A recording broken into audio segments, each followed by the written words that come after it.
দ্রুত আয়নাঘরের কারিগরদের বিরুদ্ধে ব্যবস্থা নেওয়ার দাবি জানিয়েছেন বিএনপি স্থায়ী কমিটির সদস্য মেজর অবসরপ্রাপ্ত হাফিজউদ্দিন আহমেদ।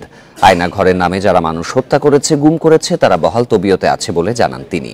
রোববার সকালে জাতীয়তাবাদী মুক্তিযোদ্ধা দলের ৩২তম প্রতিষ্ঠাবার্ষিকীতে বিএনপির প্রতিষ্ঠাতা জিয়াউর রহমানের মাজারে শ্রদ্ধা নিবেদন শেষে তিনি এই মন্তব্য করেন।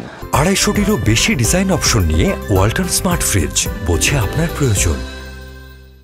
আন্দোলনে ছাত্র জনতাকে হত্যাকারী দুর্বৃত্তদের সেনানিবাসে জায়গা দিয়ে সেনাবাহিনী ভুল করেছে বলে মন্তব্য করেছেন হাফিজউদ্দিন আহমেদ। বলেন, শেখ হাসিনা সরকারকে যারা শক্তিশালী করতে সহযোগিতা করেছে, উপদেষ্টা পরিষদ প্রশাসনে থাকলে তাদের সরিয়ে দিতে হবে। শেখ হাসিনা ভারতে বসে চক্রান্ত করছেন দাবি করে এ বিষয়ে ছাত্র জনতাকে সতর্ক থাকার আহ্বান জানান হাফিজউদ্দিন আহমেদ।